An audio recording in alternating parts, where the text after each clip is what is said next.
Hey gamers, if you're ready to become a famous comic book writer, then you want to check out Comic Book Boom. Let's take a look at how this game plays. In this game, players are competing to have the most successful comic books. You'll start all the themes and the profit bubble off on a level based on the number of players, and each player will start with $10, but nothing else. Players will work their way through the different phases of the game, which is how they will acquire new books and hopefully be able to score them as long as the themes are not becoming overhyped. During the research phase, players can research as much as they want, and that'll help them acquire new cards for their hand. You have to pay $1 for each card already in your hand. So at the beginning of the game, again, I have nothing in my hand, so I don't have to pay for the very first card.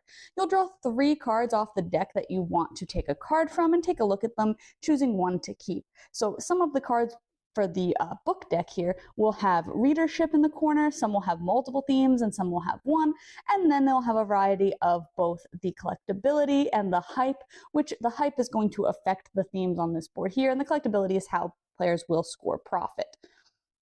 I think I'll start off keeping this one, and I'll discard these other two. But I don't have this in front of me just yet. This is in my hand now, which means that the next card that I take will cost $1. And I can always keep drawing from any of the stacks. Let's say that I want to keep, I'll go ahead and keep this gold edition if I have no other enhancements on a card, which this right now is my only enhancement. Then I can get 3 collectability for that one. So I'll go ahead and hang on to that. And players will keep buying cards as much as they want until they either can't afford any or they just choose to stop. During the develop phase, players will look at all the cards that they've acquired in their hands and just put face down, plan out their line of cards. Players can do this simultaneously just as well as they could in the first phase, and they'll just decide what they want to do. So I'm actually going to put these 2 cards together, I think. So I'll just put that face down for now, and I'll put these 2 cards together, so I'll put that face down as well. Then during the publish phase, players will all reveal one at a time all of their books. Doesn't matter the order that you go in because you'll reveal all books from all players before moving into the profit phase. So I'll go ahead and reveal Night Speed, which has a guest starring role, and so that has 2 hype on it, and that will affect both of the themes on this book. So I will move the motorcycle up by 2. And the shield up by 2, which has now increased the readability up to 1, which will help me potentially score. And then I'll reveal the ZYX Armor Woman, which has 1 hype on it for, again, the shield, which now has increased to 2, and then the robot, so that has gone up by 1 as well. So the themes will fluctuate during the publish phase. If anything hits the overhyped area during that phase, then players, when they move into profit, will have to cancel any books that they have that have those themes on them. So if I had any books that had the skull in the theme section there, I would have to cancel those books and anything attached to them, and players will get $1 for every card that they have to discard this way. Otherwise, players will make profit by multiplying a book's readership versus its collectability, and then that's how many dollars that they'll get. So for this one, I have 3 collectability, which is the diamond, and then I would look at both of these themes, which happen to both be at 2, but let's say that the robot was down here. This one's at 1, this one's at 2. I would only look at the highest level. So I'll multiply 2 times the 3, and I'll get $6 for that book. Unfortunately, my other book doesn't have any collectability on it. So even though one of my themes is at the 2, again for readership, it's multiplied by 0, so I do not get any money for that book. Once players have all gotten all of their profit, they'll move into the cleanup phase.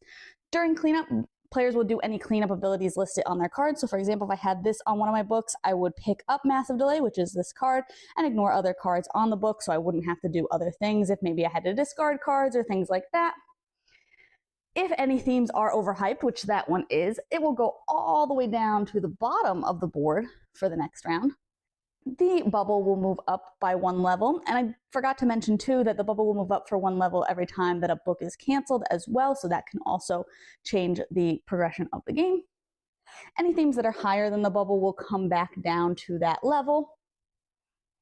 And then all of your temporary cards will return to your hand. Temporary cards are marked with this little sparkle symbol, and all your books will stay out in front of you. You can always get more books in the next rounds, or you can work with the books that you already have. And then whoever has the least amount of money will get one of these research tokens, which you can use in place of one buy. So instead of paying money for one of the cards you're going to put in your hand, you can use that in place of it. Or you can hang on to it because some of the cards will give you bonuses for having one of those tokens. Then players will move on to the next round unless they have triggered the end game. The game ends when the bubble has reached the burst symbol. So if you have reached that, the game ends and the player with the most money wins. Otherwise, play another round. I thought this game was pretty cool. I wasn't really sure what kind of, I thought it was going to be more like deck building, but it was kind of more hand management a little bit.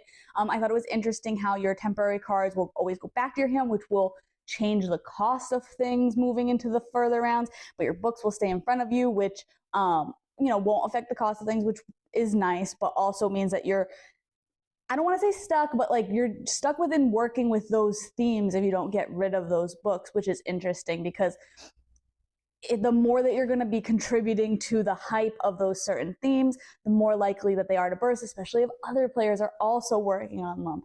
It's got some really tense, fun moments when you're increasing themes one at a time and you're showing off your books and you're just wondering how much readership something's going to get and you're just hoping it stops right at the top, right before it gets overhyped so that you can make a really decent profit on it. And when that happens, it feels so cool. I think that it can have a little bit of a slow start where you're only getting a couple bucks, depending on what cards you draw, how you play them, things like that. But you got to spend money to make money is definitely a visible theme in this game. You have to buy a bunch of cards early on so that you have flexibility in how you're using things. And there might be times where you end up throwing something away later if you don't use temporary cards that you bought. Then they'll get discarded. You don't get to just carry them on to later. So I think that that's interesting too, that's kind of the only way to get rid of them is having spent that money and then holding onto them, wasting them, and then you can throw them away to hopefully make room in your hand so that you're not overpaying for cards in the future. I think that the extra research marker for the person who has least money works really well. I played a game where I did pretty poorly at the beginning of the game, and I thought that really helped me catch up, close that gap, and the scores at the end of the game ended up being much closer versus the first round or two where I was $20 behind other players. So I do really like that mechanism. I think it works really well to help close that gap if somebody is having a little bit of a slower start. The theme is, superheroes, comic books, and I just think that what you're doing works really well with the theme. I think overall the game just really has a nice flow, nice mechanisms, and like I said, there are some really fun, intense moments where you're oh, I really hope that somebody else increases this theme just a little bit more, or oh, I'm going to increase this theme a lot, so I hope nobody else is going for that this round.